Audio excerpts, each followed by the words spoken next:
एक बहुत ही विशेष सवाल है जो शादी हुए हैं उनके लिए है। आज ये सवाल बहुत ज़रूरी है, इसके ऊपर चर्चा होनी चाहिए कलीसिया में।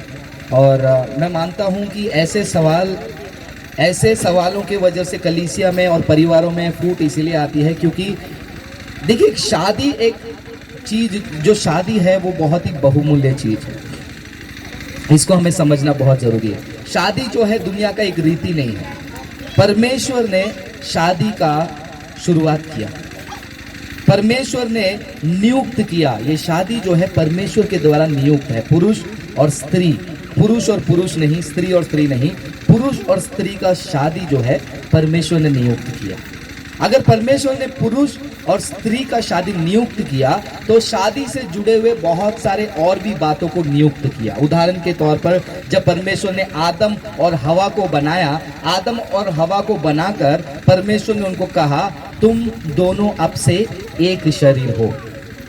एक शरीर का मतलब क्या होता है? एक शरीर का मतलब क्या होता है कि वो अधिकार नहीं जमा सकता है कि ये मेरा है, और ये अधिकार नहीं जमा सकता है कि ये तेरा नहीं है। मतलब पुरुष और स्त्री शादी के उस दायरे में जब एक होते हैं, पवित्र शास्त्र के अनुसार वो एक शरीर हो जाते हैं। यानी कि पुरुष को अपने शरीर के ऊपर अधिकार नहीं और एक पत्नी को अपने स्त्री पर अधिकार नहीं। यानी कि स्त्री के शरीर पर पुरुष का अधिकार है और पुरुष के शरीर पर स्त्री का अधिकार है।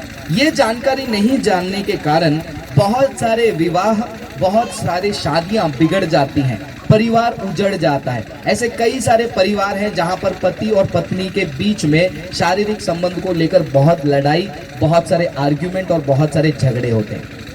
मैं कुछ क्रिश्चियन बहनों के बारे में पहले बात करूंगा। मेरा जो भी मीटिंग गया, मैं सवाल जवाब किया, बात किया, पुरुषों से बात किया, महिलाओं से बात किया, काउंसलिंग किया, सलाह दिया, उनसे कुछ बातों को मैंने सीखा और सुना, उसमें मैं बताता हूँ। कुछ महिलाएं हैं जो प्रभु में आने के बाद,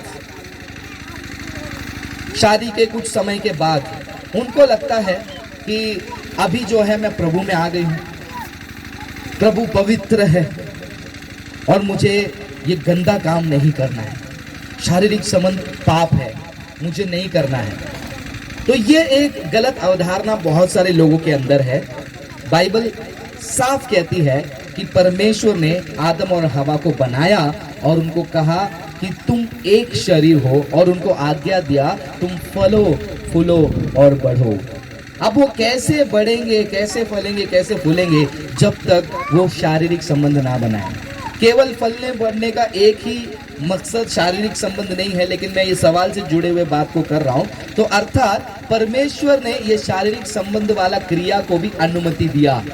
नए नियम में जब हम पढ़ते हैं, परमेश्वर का वचन कहता है कि तू अपने शादी के बिस्तर को क्या कर, अपवित्र ना कर। यानी कि शादी का एक बिस्तर है, शादी के भीतर पति और पत्नी के बीच में एक रिश्ता है, उसको पवित्र रखने के लिए परमेश्वर ने कहा है। लेकिन कई बार क्या हो जाता है, उस क्रिया को बहुत सारे बहनें और बहुत कम भाई हैं, भाइयों में बहुत ही कम सोच आता है, बहनों में ही ज़्यादा सोच आता है। क्योंकि मैंने कहते हुए सुना है, नहीं नहीं अब तो हमारा प्रभु में आ गया है, अब तो हम प्रभु में आगे बढ़ रहे हैं, अब तो मैं प्रार्थना में ज़्यादा जा रही हूँ, तो मैं ये शारीरिक संबंध नहीं कर सकती। ये गलत है।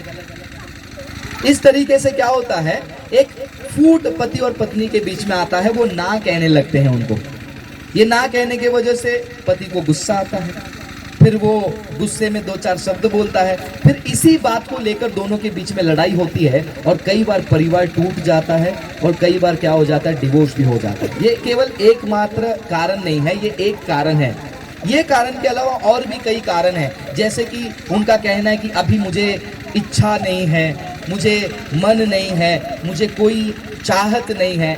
ये सोच जो है एक तरीके से सही भी है और एक तरीके से गलत भी है। इसलिए मैं बहुत धीरे धीरे बात कर रहा हूँ। सही क्यों है मैं इसलिए बताता हूँ, क्योंकि परमेश्वर हमें कहता है कि हमारा शरीर जो है वो मेरा है और साथ साथ मेरे पति का भी है, मेरे पत्नी का भी है, तो मुझे उसका आदर करना चाहिए।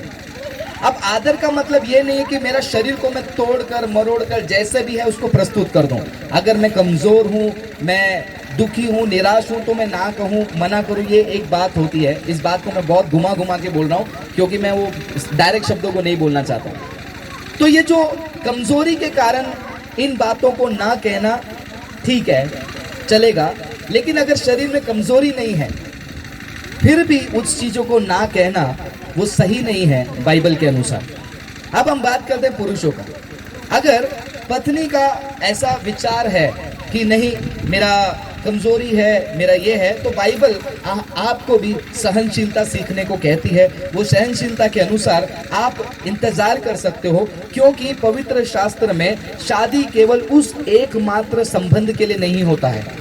वो एकमात्र संबंध के लिए शादी नहीं होता है। दुनिया में इसके लिए शादी होता है क्या, पहले हम शादी करेंगे, पहले हम शारीरिक संबंध बनाएंगे, दोनों आपस में खुश रहेंगे, बच्चे होंगे, शारीरिक संबंध बनाएंगे, खुश रहेंगे। लेकिन पवित्र शास्त्र का शादी वैसा नहीं है। पवित्र शास्त्र का शादी एक ऑब्जेक्टिव और एक पर्पस और एक कारण के वजह से, उसका कोई तो उद्देश्य है, और उस उद्देश्य में छोटा सा भाग है शारीरिक संबंध। तो महिलाओं की तरफ से, यानी कि पत्नियों की तरफ से हर बार इसका ना कहना, शारीरिक कमजोरी के अलावा अगर कोई कारण है ना कहना, वो गलत है। पवित्र शास्त्र इसका प्रोत्साहन नहीं देती। और उसी वक्त पुरुषों को भी ये शिक्षा है कि अगर ना कहना है, तो आपको भी जो है उस बात को लेकर लड़ना नहीं है। क्योंकि कुछ लोगों का क्या मानना है, बाइबल में लिखा है कि वो अधिकार नहीं है, वो अधिकार है मेरा, उसके शरीर पर मेरा अधिकार है। नहीं, ऐसा नहीं है।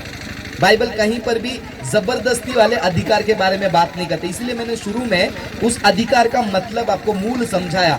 एक शरीर हो गए, एक शरीर होने के कारण वो एक प्रकार का अधिकार है। हाँ, अब ये मेरा है, लेकिन मैं अपने शरीर को नुकसान नहीं पहुंचा सकता। ये दूसरा शरीर है, बाइबल के अनुसार मेरा अधिकार है तेरे शरीर पे, तो जब मुझे चाहिए तब चाहिए। ये अधिकार के बारे में बाइबल नहीं बात करती है। बाइबल किस अधिकार के बारे में बात करती है? अब से ये अलग शरीर नहीं है, ये मेरा शरीर है, उस अधिकार के बारे में बात करती है। तो मेरा शरीर को मैं क्या नहीं करूंगा, नुकसान नहीं पहुंचाऊंगा। अगर मैं शारीरिक संबंध बनाने जा रहा हूं, अगर मुझे मेरे शरीर में दर्द है, मुझे तकलीफ है, तो क्या मैं उस चीज के लिए आगे बढ़ सकता हूं? नहीं। तो उसी का उतना ही आपको फायदा आपके पार्टनर को भी देना पड़ेगा। यानी कि पति है तो पत्नी को भी ये फायदा देना पड़ेगा, और पत्नी है उसको भी वो फायदा देना पड़ेगा। यानी कि दोनों को समझकर इसमें निर्णय लेना पड़ेगा। अगर मान लो आप एक ऐसे परिवार में हैं या फिर एक ऐसे रिश्ते में हैं जहां पर आप पुरुष हैं, आपको लगता है कि नहीं, ये कुछ होता ही नहीं है, बस हमारा शादी हुआ, हम थोड़े समय के लिए शारीरिक संबंध में थे, अब तो ऐसा कुछ भी नहीं है, तो इसके लिए मैं डिवोर्स करना चाहता हूं। बाइबल उस डिवोर्स के सख्त खिलाफ है। बाइबल साफ साफ कहती है, यदि व्यभिचार एक कारण हो तो ही तुम क्या कर सकते हो, डिवोर्स कर सकते हो। इसीलिए नहीं कि मेरा शादी होके इतना समय हो गया है, साल में एक बार, 3 महीने में एक बार भी मुझे मौका नहीं मिलता है शारीरिक संबंध बनाने का, तो अब मैं तेरे साथ नहीं रह सकता हूं। बाइबल ऐसे डिवोर्स के खिलाफ है। ऐसे डिवोर्स को भी परमेश्वर नफरत करते हैं। तो क्या करना है? सहनशीलता केवल बाकी बातों में नहीं, इन बातों में भी। अगर आपको लगता है कि ऐसा ना है, तो उसके लिए आप क्या कर सकते हैं? प्रार्थना कर सकते हैं। बोलेंगे इन ऐसी चीज़ों के लिए कौन प्रार्थना करेगा ब्रदर? हाँ, प्रार्थना करना, क्योंकि परमेश्वर ने ही ये रिश्ता दिया आपको प्रार्थना करना है। यस, शर्माने की जरूरत नहीं है। इसके लिए मैं प्रभु के चरणों में जाकर क्या बैठकर क्या बोलूं? प्रभु, हे प्रभु, मेरे पत्नी के मन को बदल दे ताकि वो मुझे मना ना करे। या फिर प्रभु, मैं प्रार्थना करती हूँ मेरे पति को मन में डालो कि वो मना ना करे। नहीं, बिल्कुल नहीं। आपको हर चीज के लिए प्रार्थना करना है। आशा करता हूँ यही बैकग्राउंड है और मैं थोड़ा सा उसको टच कर पाया हूँ, बिकॉज मैं ज़्यादा डिटेल में जाने की कोशिश कर रहा हूँ, बट मैं रोक रहा हूँ अपने आप को, क्योंकि काफ़ी सारे छोटे बच्चे भी हैं, तो मैं नहीं चाहता हूँ कि वो कुछ ऐसे शब्दों को सुनकर अलग सोच में पड़ जाए।